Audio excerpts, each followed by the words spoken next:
दोस्तों सोचिए, हजारों किलोमीटर में फैले जंगल और इन जंगलों में ऐसी ऐसी जगह जहां इंसान ने पैर तक ना रखा हो, और ऐसी जगहों पर ड्यूटी करने के लिए आपको अगर छोड़ दिया जाए, वह भी बिल्कुल अकेले, आपको न सिर्फ इन जंगलों में आने वाली उन तमाम खौफनाक चीजों का सामना करना है, बल्कि अपने डर पर काबू रखते हुए जंगल में घूमने आने वाले लोगों को भी बचाना है। तो क्या आप यह काम कर पाएंगे? दोस्तों, मैं हूं आपका होस्ट सोन्यू, और आज मैं आपके लिए लेकर आया हूं जंगलों से जुड़ी सर्च एंड रेस्क्यू की 3 बहुत ही मजेदार सच्ची कहानियां। तो खुद भी सुनिए और अपने दोस्तों के साथ भी शेयर कीजिए और खो जाइए इन जंगलों की गहराइयों में। मैं पिछले 5 सालों से एक बहुत बड़े जंगल में सर्च एंड रेस्क्यू ऑफिसर का काम कर रहा हूं। इन 5 सालों में मेरा सामना बहुत से एक्सीडेंट से हुआ है। मुझे चोटें लगी हैं और मैंने लोगों को मरते हुए भी देखा है अपनी आंखों के सामने। लेकिन पिछले साल एक दिन जो मेरे साथ हुआ, उसके लिए मैं बिल्कुल भी तैयार नहीं था। वह भी बाकी दिनों की तरह एक बिल्कुल नॉर्मल दिन था। सुबह सुबह मेरे पास एक मैसेज आया। वह मैसेज एक हाइक ग्रुप ने भेजा था। वह लोग जंगल में हाइकिंग के लिए आए थे और रास्ता भूल गए थे, और यह सिग्नल एक सैटेलाइट फोन से भेजा गया था, जो कि अपने आप में थोड़ा अजीब था, क्योंकि सैटेलाइट फोन्स बहुत महंगे होते हैं और वह एक यंग लड़कों का ग्रुप था। नॉर्मली यंग लड़कों के पास ऐसा महंगा फोन होना बहुत नकॉमन था। कॉलर ने बताया कि उनके ग्रुप में टोटल 6 लोग हैं। वह लोग जंगल के एक बहुत अंदर के इलाके में हाइकिंग के लिए आए थे। वह इलाका बहुत ही घना था और वहां कई गहरी खाइयां भी थी। उसने बताया कि वहां जाते हुए अचानक वहां एक तेज तूफान आ गया, जिस वजह से वह लोग रास्ता भटक गए। अब वह पिछले कई दिनों से बिना कुछ खाए पिए जंगल में ही भटक रहे हैं। कॉल करने वाले ने बताया कि उनके कपड़े बिल्कुल गीले हो चुके हैं और उनके पास खाने के लिए भी कुछ नहीं बचा है। लेकिन इतना ही नहीं, वह बहुत घबराया हुआ लग रहा था। कॉल पर उसकी सांस फूली हुई थी। उसने बताया कि जंगल में कोई उनका शिकार कर रहा है और वह लोग अपनी जान बचाने के लिए भागते फिर रहे हैं। मैंने पूछा, कौन शिकार कर रहा है तुम्हारा? उसने कहा, शायद वह किसी तरह के जानवरों का झुंड है। मैंने कहा, तुम फिक्र मत करो, हम जल्दी ही तुम्हारी मदद के लिए पहुंच रहे हैं। अब मैं आपको बताऊं कि ऐसा पहली बार नहीं था जब किसी खोए हुए शख्स ने हमको यह बताया कि जंगल में कोई उनका पीछा कर रहा है। नॉर्मली जब कोई जंगल में खो जाता है तो अंधेरे और अकेलेपन की वजह से हमारा दिमाग ही हमारे साथ खेल खेलने लगता है। हमें लगता है कि कोई हमारे पीछे पड़ा है, कोई हमें देख रहा है, बेशक वहां कोई हो भी ना, फिर भी हमें ऐसा लगता है। तो इस बार भी मुझे लगा कि शायद भूख, प्यास और थके होने की वजह से इन लड़कों को लुसिनशंस होने लगी होंगी। लेकिन जो भी था, हमें उनको ढूंढना था और सेफली जंगल से बाहर निकालना था। मैंने बेस पर कॉल करके 4 और रेंजर्स को इकट्ठा किया और एक टीम बनाई। जिस जगह से वह सिग्नल्स आए थे, वह वहां से करीब 60 किलोमीटर दूर थी। लेकिन फिर भी मुझे पूरा यकीन था कि हम दोपहर तक उनको ढूंढ लेंगे, क्योंकि पैदल पैदल तो इतनी दूर जाना पॉसिबल था नहीं। इसलिए हमें एक सर्च हेलीकॉप्टर दे दिया गया था। हमने जल्दी से अपना पूरा गियर उस हेलीकॉप्टर में डाला और उस तरफ जाने लगे। अब हुआ यूं कि उस इलाके में पहुंच के हमें हेलीकॉप्टर लैंड करने के लिए कोई प्लेन जगह देखनी थी। लेकिन वहां पहुंच के हमने देखा कि वह तो पूरे का पूरा इलाका एक अजीब सी ही धुंध से घिरा हुआ था, जिस वजह से नीचे प्लेन जगह देख पाना बहुत मुश्किल हो रहा था। हमने फिर से उन हाइक से कांटेक्ट करने की कोशिश की, लेकिन उनकी तरफ से कोई जवाब नहीं मिला।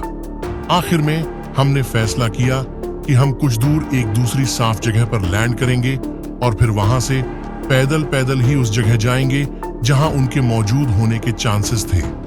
लैंड करते ही हमने 2 बनाई और उनको ढूंढने निकल गए।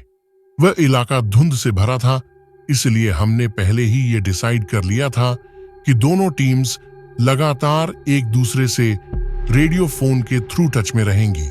अब तक सब कुछ नॉर्मल था। वही सब रूटीन का काम। मेरे साथ मेरा सीनियर और मेरा एक बहुत अच्छा दोस्त जैक था। जैक एक बहुत पुराना फॉरेस्ट रेंजर था, बल्कि जब मैंने यहां ज्वाइन किया था तो जैक ने ही मुझे ट्रेनिंग दी थी। तो हम उन सिग्नल्स का पीछा करते हुए पूर्व दिशा की तरफ जाने लगे। हमारे पास एक जीपीएस डिवाइस थी, एक कंपास और एक मैप था, लेकिन वहां धुंध इतनी ज्यादा थी कि 5 फीट दूर तक भी देख पाना बहुत मुश्किल हो रहा था। हम बस अपनी ट्रेनिंग और जंगल के अपने एक्सपीरियंस के भरोसे ही आगे बढ़ते हुए जा रहे थे। करीब 1 घंटे तक हम उस घनरे में चलते रहे, लेकिन उन हाइक का कोई नामो निशान नहीं मिला। हम जितना आगे जाते जा रहे थे, कोहरा उतना ही गहरा होता जा रहा था। हवा में भी एक अजीब सा भारीपन महसूस हो रहा था।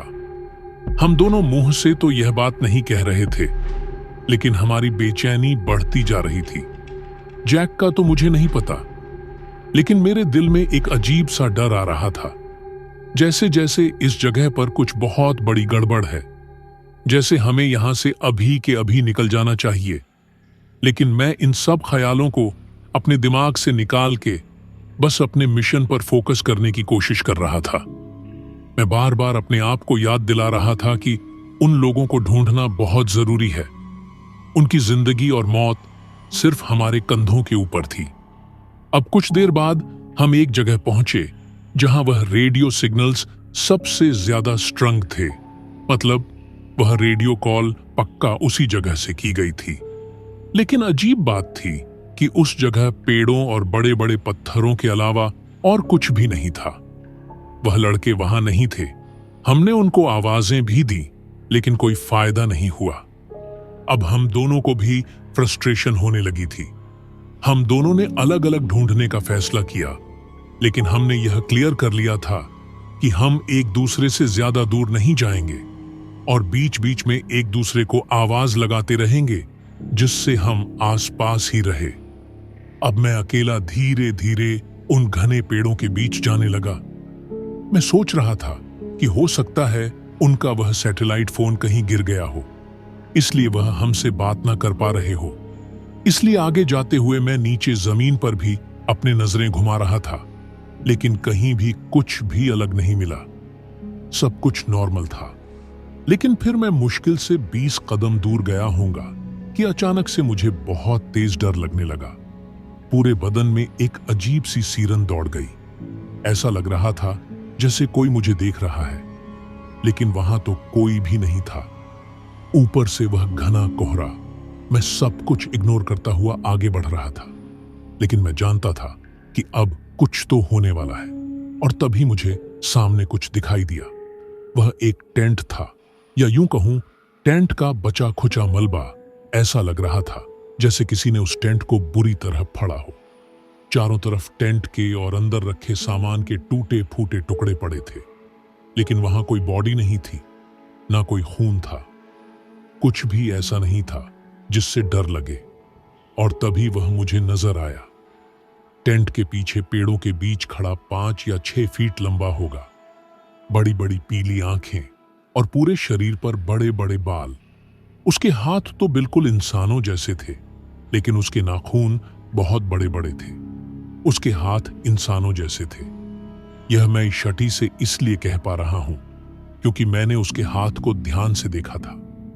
वह पेड़ के पीछे खड़ा था। एक हाथ से आगे पेड़ को पकड़ के 4 उंगलियां और बीच में थोड़ा सा गैप, और फिर एक अंगूठा, बिल्कुल जैसे इंसानों का होता है। ऐसा लग रहा था जैसे कोई भेड़िया 2 पैरों पर खड़ा हो, लेकिन मुझे नहीं लगता वो कोई वेयरवल्फ था। मतलब जैसा मैंने आज तक किस्से कहानियों में सुना था, वैसा वेयरवल्फ तो वह बिल्कुल भी नहीं था। लेकिन वह जो कुछ भी था बहुत खतरनाक था। मैं धीरे धीरे पीछे होने लगा और अपने रेडियो फोन को निकालने लगा। मैं जैक को कॉल करके बताना चाहता था कि मुझे यहां कुछ दिखाई दिया है, लेकिन रेडियो का बटन दबाने से पहले ही मुझे जैक की तेज चीख सुनाई दी। उसकी चीख सुनते ही मैं अपने डर से बाहर निकला और भाग के जैक की आवाज की तरफ जाने लगा। मैं पूरी ताकत से भाग रहा था, झाड़ियों और पत्थरों के बीच से निकलता हुआ। वह मुझसे ज्यादा दूर तो नहीं था, लेकिन फिर भी उस पल ऐसा लग रहा था जैसे वह बहुत दूर है। फिर 384 सेकंड्स बाद जब मैं उसके पास पहुंचा तो वह एक पहाड़ी के नीचे खड़ा था। मैं उसको उस जानवर के बारे में बताने ही वाला था कि मेरे बोलने से पहले ही वो मुझे बताने लगा कि उसको एक अजीब सा जानवर दिखाई दिया है। उसने इतना कहा ही था कि हमें पीछे झाड़ियों के बीच से एक अजीब सी आवाज सुनाई दी। अब मैं आपको बताऊं कि जंगल में काम करते हुए हमने बहुत से जानवरों की आवाज सुनी है, लेकिन वह आवाज सबसे अलग थी। ऐसी आवाज हमने पहले कभी नहीं सुनी थी। आवाज ऐसी थी जैसे किसी भालू और इंसान की एक साथ हंसने की आवाज आ रही हो। हमने झट से उस तरफ देखा, लेकिन हमें वहां कोई जानवर दिखाई नहीं दिया, लेकिन मैं जानता था वह वहीं है। जैक बोला, भागो यहां से, और उसके इतना कहते ही हम दोनों तेजी से वहां से भागते हुए उसी जगह पहुंच गए जहां से हम सब 2 टीम्स में अलग हुए थे। वहां पहुंच के मैंने जैक से कहा, क्या था ये सब? वो बोला, मुझे नहीं पता। मैंने उसे बताया कि मुझे अंदर उन हाइकर्स का टेंट और उनके सामान के टुकड़े पड़े मिले थे, लेकिन वहां कोई खून या बॉडी नहीं थी। लेकिन टेंट के पीछे ही मुझे एक अजीब सा जानवर भी दिखाई दिया। मैंने उससे कहा। वह बोला, क्या वह दिखने में वेयरवल्फ जैसा था? मैंने कहा, हाँ। जैक ने बताया कि उसने भी उस जानवर को देखा था, लेकिन जैक तो उस वक्त मुझसे काफी दूर था। कहीं ऐसा तो नहीं कि वह एक से ज्यादा जानवर थे। अब वहां खड़े हम यह सब बातें कर ही रहे थे कि तभी पीछे से फिर से वही गुर्रने और हंसने की आवाज आने लगी, लेकिन इस बार ऐसी बहुत सी आवाजें आ रही थी जैसे कि वह एक नहीं बल्कि बहुत सारे हो। चारों तरफ वो गुर्रने की आवाजें गूंज रही थी। हम दोनों बिना एक शब्द बोले वहां से भागने लगे और तब तक नहीं रुके जब तक हम अपने हेलीकॉप्टर के पास नहीं पहुंच गए। वहां पहुंचे तो देखा कि दूसरी टीम के लोग पहले से ही वहां पहुंच चुके थे और वहां खड़े हाँफ रहे थे। मैं देखते ही समझ गया कि यह क्यों हाँफ रहे हैं। पायलट पहले से हेलीकॉप्टर के अंदर ही बैठा था। हम सब जल्दी से हेलीकॉप्टर में बैठने लगे। हेलीकॉप्टर में चढ़ते हुए मैंने फिर से पीछे पलट के देखा तो कसम से वहां कम से कम मुझे 40 चमकती हुई आंखें दिखाई दी। वह मंजर मैं जिंदगी में कभी नहीं भूल पाऊंगा। खुशकिस्मती से वह सब हमारे पीछे नहीं आए, बस वहीं जंगल के अंदर घने कोहरे के बीच से ही हमें देख रहे थे। बेस पर वापस जाते हुए हम ये बात कर रहे थे कि हमें आगे क्या बताना है। एक रेंजर बोला कि जो कुछ हुआ हम सबको सच सच बता देंगे, लेकिन क्या हमारे ऑफिसर्स हमारी बात पर यकीन करते भी? हम उनको क्या बताते कि वेयरवल्व्स के पूरे झुंड ने हमारा पीछा किया और हमें जंगल से भगा दिया? कौन यकीन करता? ऐसी बात पर फालतू में कहीं कोई इंक्वायरी हो गई तो हमें फिर से इस मनुष्य जगह पर आना पड़ेगा। आखिर में हमने फैसला किया कि हम किसी को कुछ नहीं बताएंगे। उन 6 हाइकर्स का भी कभी कुछ पता नहीं चला। मैं अभी भी इसी जंगल में ही काम करता हूं, लेकिन उस दिन के बाद मैं जंगल के उस इलाके में फिर कभी नहीं गया। मैं हमारे स्टेट के एक बहुत बड़े जंगल में पिछले 15 सालों से सर्च एंड रेस्क्यू रेंजर का काम कर रहा हूं, इसलिए इस जंगल के हर एक इलाके से मैं अच्छे से वाकिफ हूं। इस जंगल में ज्यादातर घूमने आने वाले लोग या तो कैंपिंग के लिए आते हैं या हाइकिंग के लिए, इसलिए हमें कॉल्स भी ज्यादातर या तो रास्ता भूल गए हाइकर्स की आती हैं या कैंपर्स की, जिनके कैंप्स में भालू घुस जाते हैं। इन जंगलों में कई जगह माउंटेन लायंस मतलब जंगली बिल्लियां भी रहती हैं, जो ज्यादा बड़ी तो नहीं होती लेकिन बहुत खतरनाक होती हैं। और रात के समय कई बार यह बिल्लियां ऐसी आवाजें निकालती हैं जैसे कोई इंसान बहुत दर्द में रो रहा हो। बहुत से कैंपर्स रात में हमें कॉल करते हैं, ये बताने के लिए कि उनको किसी के जोर जोर से रोने की आवाज आ रही है। तो हम उनको बताते हैं कि इसमें घबराने वाली कोई बात नहीं है, ये जंगल के जानवरों की आवाजें हैं। ऐसा बहुत होता है, ये हमारी ड्यूटी का एक रूटीन पार्ट है। लेकिन अभी कुछ दिन पहले मैंने जो कुछ देखा वैसा मैंने ना कभी सुना था और ना कभी सोचा था। तो हुआ यूं था कि एक दिन मेरे पास एक हाइक की कॉल आई। उसने बताया कि हाइकिंग करते हुए उसको जंगल में से किसी के बहुत ही बुरी तरह दर्द में चीखने की आवाज सुनाई दी है। उसकी बात सुन के सबसे पहले तो मेरे दिमाग में यही आया कि यह पक्का कोई माउंटेन लायन होगा। वैसे भी यह उनका मीटिंग सीजन चल रहा था और इस सीजन में वह कई बार इस तरह की आवाजें निकालते हैं। लेकिन वह हाइक बहुत घबराया हुआ था। उसकी आवाज में जो डर था उससे साफ पता चल रहा था कि इसने सच में कोई बहुत डरावनी आवाज सुनी है। अगले 3-4 दिनों में हमें एक के बाद एक बहुत सारे हाइकर्स और कैंपर्स की कॉल आई। सब यही बता रहे थे कि उनको जंगल से बहुत ही भयानक दिल दहला देने वाली आवाजें सुनाई दी हैं। और यह सब की सब रिपोर्ट्स एक पर्टिकुलर पहाड़ी के आसपास से ही आई थी। इनमें से कुछ हाइकर्स तो इतना ज्यादा डर गए थे कि वहीं से भाग निकले। आखिर में फैसला किया गया कि उस एरिया को चेक किया जाए और इसकी जिम्मेदारी मुझे दी गई। सब लोगों ने बताया था कि वह आवाजें उनको शाम के टाइम सुनाई दी थी, इसलिए शाम को ही मैंने अपना गियर अपनी जीप में डाला और उस इलाके की तरफ निकल गया। चेक करने के लिए दिन ढलने तो लगा था, लेकिन अंधेरा नहीं हुआ था। सब कुछ नॉर्मल था। लेकिन उस जगह जाते हुए एक बहुत अजीब चीज मैंने नोटिस की कि जैसे जैसे मैं वहां पहुंच रहा था, जंगल की आवाजें कम होती जा रही थी। मतलब जंगल की जो नॉर्मल आवाजें होती हैं पत्तों के हिलने की, कि एक पॉइंट तो ऐसा आया कि सब कुछ जैसे शांत हो गया। पिन ड्रॉप साइलेंस, जंगल में सन्नाटा होना, यह बिल्कुल नॉर्मल नहीं होता। इसका मतलब था कि वहां कोई बड़ा प्रेडेटर या कोई बहुत खतरनाक चीज मौजूद थी। फिर एक जगह पहुंच के मैंने जीप रोकी और पैदल पैदल आगे बढ़ने लगा। उस एरिया को चेक करने के लिए आगे जाते हुए पता नहीं क्यों मेरे रोंगटे खड़े हो रहे थे। समझ नहीं आ रहा था कि ऐसा क्यों हो रहा है। अब मैं कुछ ही दूर गया था कि एक जगह जमीन पर मुझे कुछ टहनियां रखी दिखाई दी, और वह टहनियां वहां ऐसे नहीं पड़ी थी, बल्कि एक प्रॉपर पैटर्न में रखी गई थी, जैसे किसी ने अपने हाथों से उनको सेट करके वहां रखा हो। बिल्कुल क्लीन और प्रेसा तरीके से। मैंने सोचा रेडियो कॉल करके बता दूं कि मुझे ऐसा कुछ मिला है। लेकिन हैरानी की बात थी कि रेडियो में सिर्फ स्टैटिक की आवाज आ रही थी। ऐसा तो आज तक कभी नहीं हुआ। इतना ही नहीं, मेरा कंपास भी अजीब तरीके से घूमने लगा। कंपास की सुई पागलों जैसे चारों तरफ घूमे जा रही थी। मैं वहीं खड़ा था, समझने की कोशिश करते हुए कि यह सब क्या हो रहा है।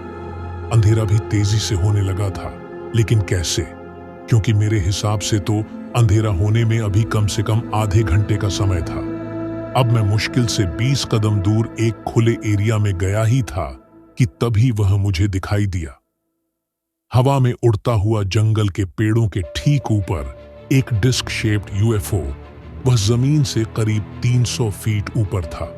एक घर जितना बड़ा, लेकिन बिल्कुल स्मूथ परफेक्ट गोल्ड शेप, जैसे लिक्विड सिल्वर होता है ना, बिल्कुल उस कलर का।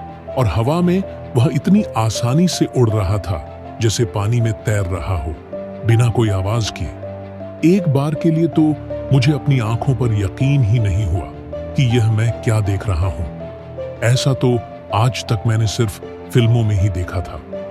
मुझे नहीं पता मैं मुंह फाड़े कितनी देर तक उसकी तरफ देखता रहा। लेकिन फिर मेरी नजर उस यूएफओ के नीचे जमीन पर पड़ी।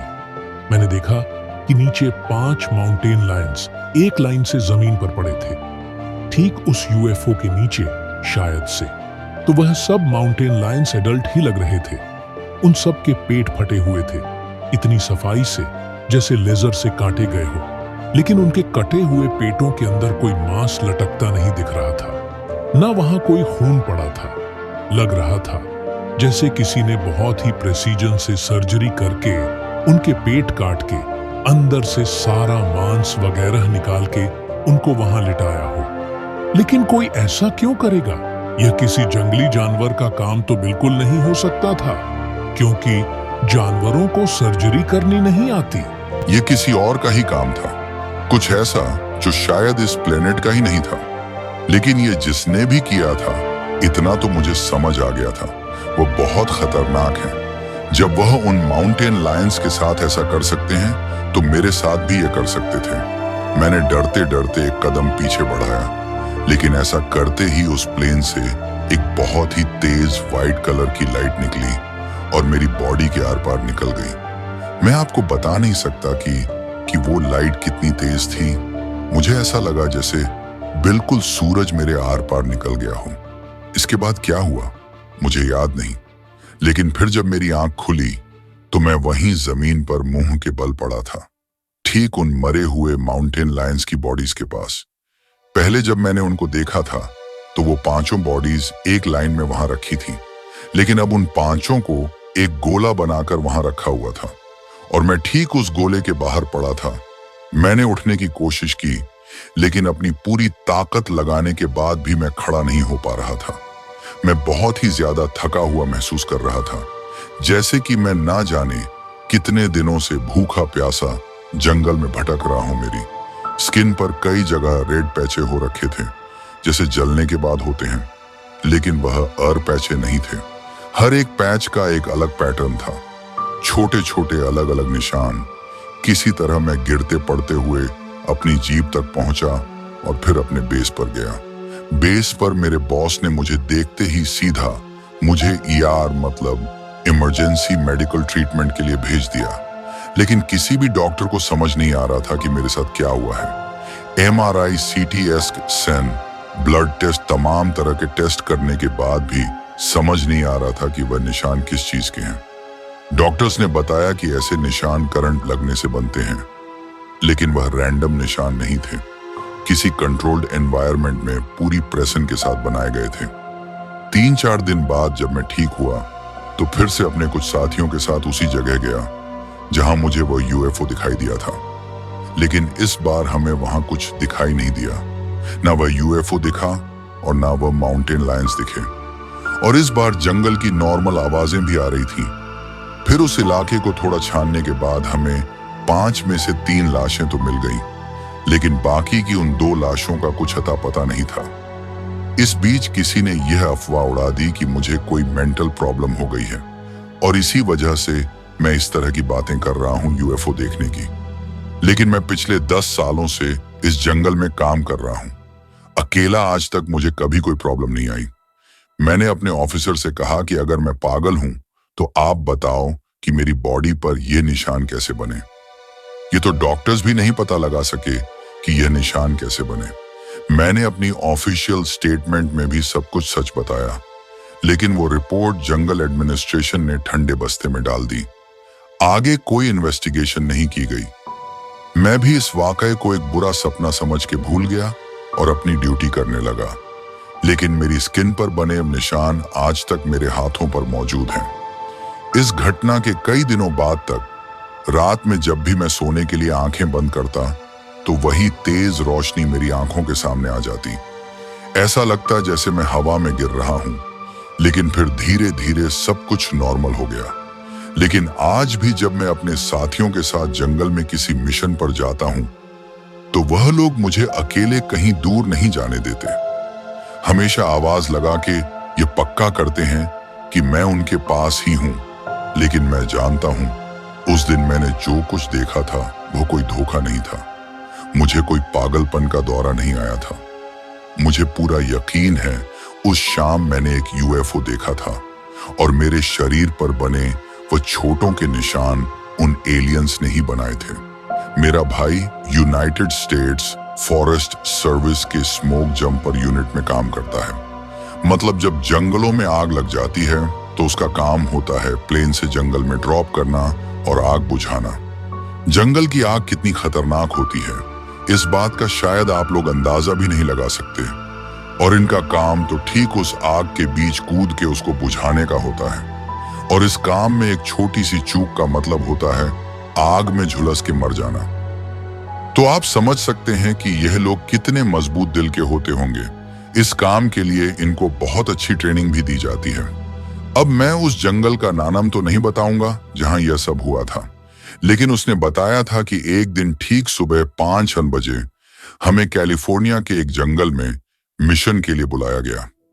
हमें बताया गया था कि वह आग तूफान के समय बिजली गिरने की वजह से हुई थी।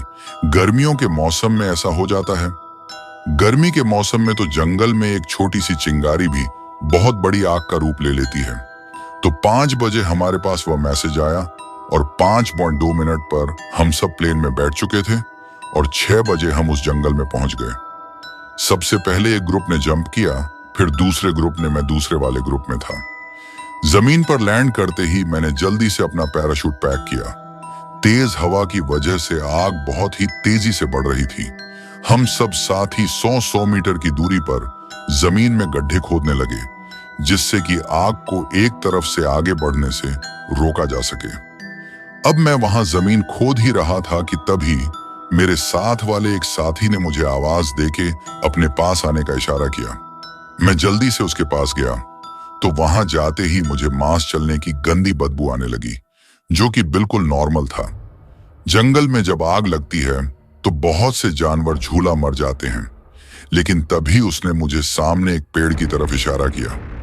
मैंने उस तरफ देखा तो देखा कि एक बहुत बड़ा सा कोई जानवर सामने एक पेड़ से झुलस के चिपका हुआ था।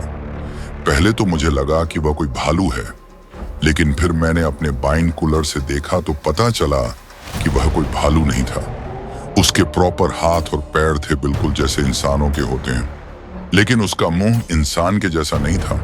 उसका मुंह किसी कुत्ते के जैसा था, मतलब मुंह जला हुआ था, इसलिए साफ तो पता नहीं चल रहा था, लेकिन इतना था कि वह किसी इंसान का मुंह नहीं था, जबकि उसके हाथ और पैर बिल्कुल इंसानों के जैसे थे। वह कोई इंसान हो भी नहीं सकता था, क्योंकि कोई इंसान यूं अकेले बीच जंगल में नहीं आ सकता था। वह भी ऐसे मौसम में। वह जो कुछ भी था शायद आग से बचने के लिए उस पेड़ पर चढ़ा था, लेकिन बच नहीं सका। खैर, तब तो हमने ज्यादा ध्यान नहीं दिया, लेकिन फिर कुछ घंटे बाद जब हमारा काम पूरा हो गया और हमने आग को एक तरफ से रोक दिया था, तो हम सब वहां से निकलने लगे। मैं अपने उसी साथी के पास जाने के लिए आगे बढ़ा ही था कि तभी मुझे साइड में झाड़ियों से किसी के कूदने की आवाज सुनाई दी। किसी भारी चीज के कूदने की आवाज। मैंने झट से उस तरफ देखा तो झाड़ियों के बीच से एक बहुत ही बड़ा सा कोई जानवर सामने निकल के आया। वह मुझसे 50 कदम दूर था, कम से कम 8 फीट लंबा। वह 2 पैरों पर खड़ा सीधा मेरी तरफ देख रहा था और मैं उसकी तरफ। मुझे नहीं पता वह क्या था, लेकिन मैं देखते ही समझ गया कि यह पक्का वैसा ही कोई जानवर है जो हमने पहले झुलसा हुआ देखा था। और तभी मुझे देख के उसने एक बहुत ही दिल दहला देने वाली आवाज निकाली। उसकी आंखें लाल थी गुस्से में और वह मुझे ऐसे देख रहा था जैसे अभी मेरे टुकड़े कर डालेगा। मैं डर के मारे कांपने लगा। तभी ऊपर एक हेलीकॉप्टर आ गया और वहां एंटी फायर केमिकल गिराने लगा। हेलीकॉप्टर आते ही उसका ध्यान कुछ सेकंड्स के लिए मुझसे हटा तो मैं उसी वक्त वहां से भाग के आगे अपने साथी के पास पहुंच गया और उसको यह बात बताई। वह बोला कि यह पक्का उसी जानवर का साथी होगा जिसको हमने कुछ घंटे पहले झुलसे हुए देखा था। फिर हम दोनों बिना कोई वक्त गवाए उस जगह से निकल गए। अगले दिन हमने अपने ऑफिसर को भी उस झुलसी हुई लाश के बारे में बताया कि वह कोई बहुत ही अजीब सा जानवर था। लेकिन मेरी बात सुन के मेरा ऑफिसर गुस्से से मुझे घूरने लगा। बोला, तुम पागल हो गए हो, क्या वह पक्का कोई भालू होगा? मैंने उसको उस दूसरे जानवर को देखने के बारे में नहीं बताया। मुझे पता था वह यकीन तो करेगा नहीं। यह पूरा वाकया ज्यादा बड़ा नहीं था। हमने एक दूसरे को मुश्किल से 20 सेकंड्स तक ही देखा होगा। उसका चेहरा किसी जर्मन शेफर्ड डॉग जैसा था, लेकिन उसके हाथ पैर इंसानों के जैसे थे और वह 2 पैरों पर खड़ा था। उस 20 सेकंड के एनकाउंटर को मैं अपनी जिंदगी में कभी नहीं भूल पाऊंगा। सच में उस दिन मेरी किस्मत अच्छी थी जो अचानक से वह हेलीकॉप्टर वहां आ गया, जिससे उसका ध्यान भटक गया। आप सब लोगों से भी मैं बस यही कहना चाहता हूं कि यह जंगल जितने खूबसूरत दिखते हैं उतने ही खतरनाक भी होते हैं। इन जंगलों की गहराइयों में किस किस तरह के शैतान रहते हैं, शायद हम लोग अंदाजा भी नहीं लगा सकते। अगर आपको ये कहानियां अच्छी लगी तो लाइक करें और नई वीडियोस के लिए सब्सक्राइब करें डेड मून किंग चैनल को।